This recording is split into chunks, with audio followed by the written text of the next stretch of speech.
Welcome to the midweek video. We continue looking at some Proverbs, and there are absolutely loads to look at. But I wanted to dip into chapter 16. We're going to look particularly at verse 3. And then it talks about making plans. And if you want them to succeed, then you need to commit them to the Lord.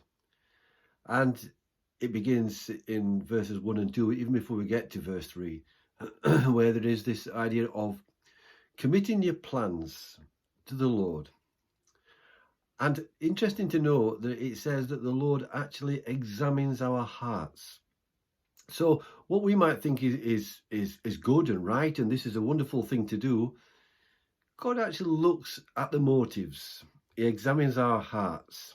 And obviously, if the motives aren't right, then God's not going to bless those plans.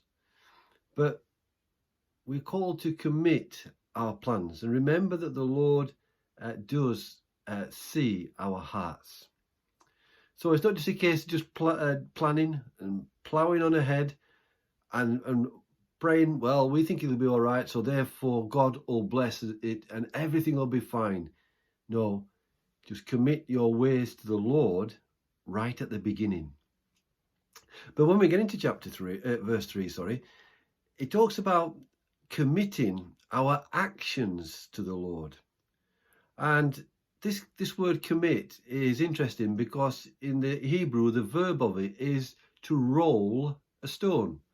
So, for example, in Genesis chapter 29 and verse 3, we have Jacob rolling the stone away from a well in order that the sheep might go in and drink.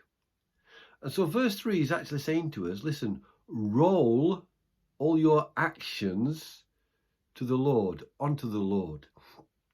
And this idea of actions is actions that's not actually being done, but actions that you're planning. So before you get to the stage of actually putting them into operation, commit them, that is, roll them over to the Lord. So in prayer, what you do is you are rolling upon him all your anxieties and concerns about, will these plans actually work out? Will I be successful in the things that are being planned? So therefore, to start off with, just roll them onto the Lord. And when you do that, the Lord will actually make them successful. That doesn't mean that everything you want you will get.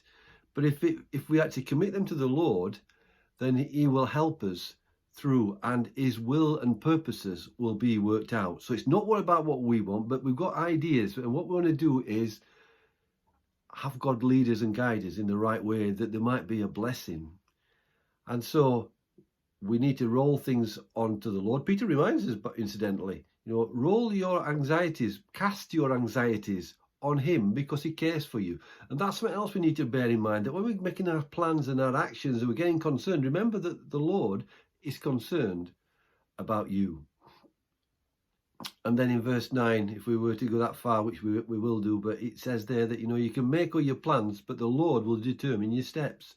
And so we make plans and we commit them to the Lord, but actually just be aware that the journey, the outcome might be different to what you had expected.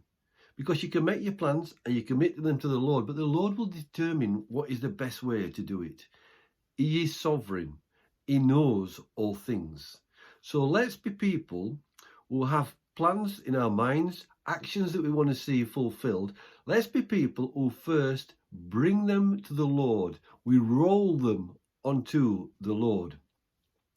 And when we do that, what we're doing is we're inviting God right at the beginning to lead us through these plans. It isn't a case of doing what we think is good and then asking him to bless the plans, but get God involved right at the beginning, at the planning stage, and he will guide your steps, and you will see that the plans will succeed in terms of God's will and purposes being worked out. God bless you.